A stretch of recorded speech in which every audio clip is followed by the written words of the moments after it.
So yeah. Following up on that, we talked about something else. I just want to ask you guys, we're both CISP instructors. We help lots of CISP students. Sometimes there's a student that comes along, and in our minds, we may have encountered, they messaged us for the first time, they encountered us, we talked to them for the first time in our lives. And sometimes even in your batches and in my course and stuff, there's some students that come along that right away they're going to pass the CSP exam. Without knowing anything else, that the way they talk, the way they've conducted themselves, 100% they're going to become a CSP. Can you guys talk to me about some of the ways that you know that someone's going to be a future CISSP? Prashant, we'll start with you. Well, so this we are doing on records, right? So I'm gonna say this. So every time anyone reaches out to me or maybe just connects with me and asks that about any kind of an assistance around CISSP, I always try to boost their motivation that I know you don't have that confidence right now in you, but I know you're gonna make it with flying colors. So what happened one time, there was a guy who passed and he called me and say that thank you for all the assistance. I'm really glad that we connected.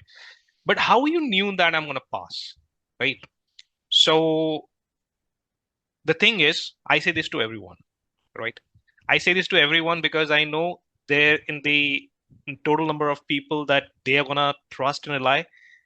Back in the mind, they always have this thing, but they needed someone to remind about their capabilities and their potential. Someone else wanted to trust on them.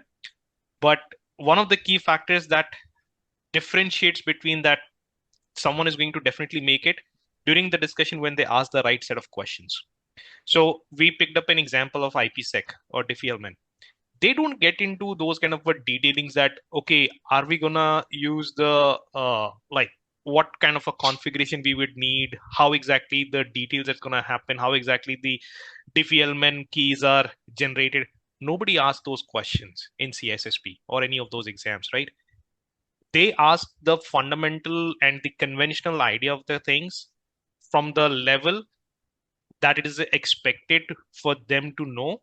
So when they ask the right set of questions without getting or diving into the details about the technicalities of the concept, and when I ask some of the questions, they are always upfront in responding to them.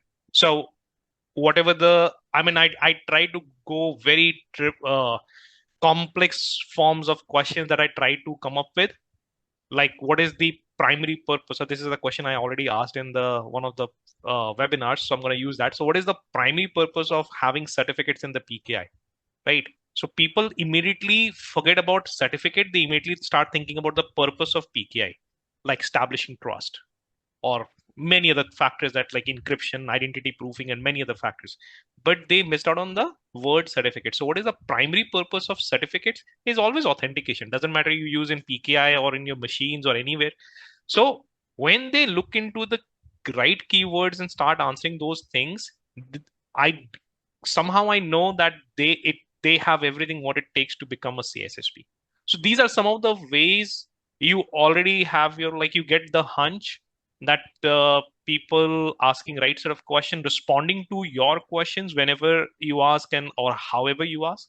That's one of the biggest clues that they. But like I said, no matter how what exactly those people respond or what exactly they ask, I always try to boost immense amount of confidence. I try to give them every possible ounce of uh, motivation, what they need, so that they can actually push it through. That's great because if you ask someone, hey, can you tell me the primary purpose of, let's go back to IPsec again. What is the primary purpose of IPsec?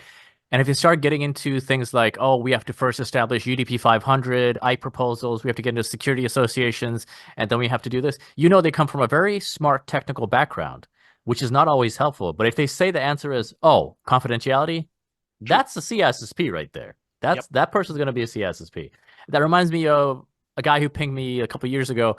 And he emailed me very humbly, very cautiously, like, "Hey, my name is this and this, and I just want to, ask if you have time, Luke. Do you have can you explain this to me? I'm studying. Can you suggest me some resources?" But before asking if he suggests some resources, he himself has also told me that, hey, I'm doing this. I'm reading the Cybex. I'm reading the Eric Conrad. I'm reading the Sean Harris.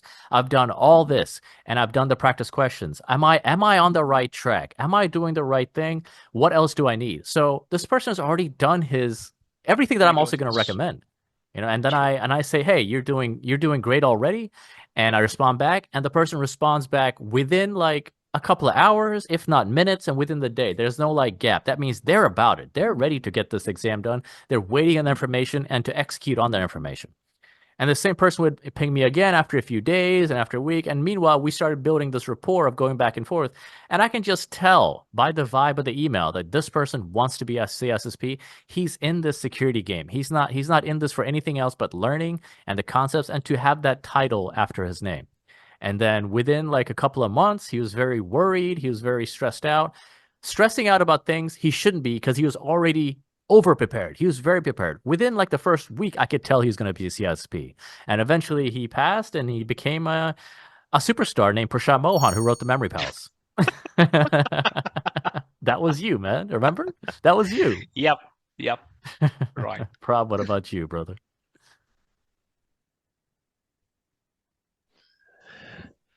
Actually, when it CISSP or something, I it's been now 10 years. It's a long journey, more than 10 years. Yep, And you and me both. 10 years yeah, for you and me both. yeah. So I have a different experience with the different people, I had a bad memories also. I have a good memories also. I'm telling you on this scam, I don't have any grievances on that. What we see in the world, like, there's a lot of instructors are there just selling their courses because they believe CISSP give a job to the fresher. So those who are watching this video, the first humble request is CISSP is not for fresher. Yeah. Any No. certification you do in IC2 Risaka, they are not for the fresher. And second thing is that by doing this, you get a job immediately. No. This is Mhm. for those people who have a job, they want to career upgrade or they want to move to manage, they already have a verticals and all that, then it makes sense. If you really want to jump into cyber and all that, then we have a different vertical. Now, coming back to the point which you're talking about here is perspective about, a lot of people has reached out to me also, Prab, what is the resource you have to use? So for in first stage, I don't promote training. I tell them clearly, if you have you have that will and all that, YouTube has all the resources. Book is there, you can buy. Question bank is there. And this is the video I've created, how to clear CISSP in 2-1 with zero budget. If you have a will, you can do that. But there are some folks who come, they say, okay, Prabha, I don't have a time. In 2 weeks, we have to clear the exam. They will reach out to me and they will get Mhm. trained on that. Mhm. So for me, I always have this principle. I don't need to be a seller because that is not my profile. Yeah. So one thing is that whenever you're preparing for CISS, be loyal to that. And if you finalize one mentor, Prashant Mohan is my mentor. So trust his statements. Then you should not go by to, okay, Luke is basically my favorite instructor. Then after 2 days, he come to Prashant, say, Prashant, you are the best instructor in this world. Which, so if you see the modern day teaching method, what you have seen with the relation between teacher and student, it got changed. Okay. So even if I have a 1,17,000 connections, okay, by end of the day, in a week, I'm speaking to my only two people, Prashant and Luke.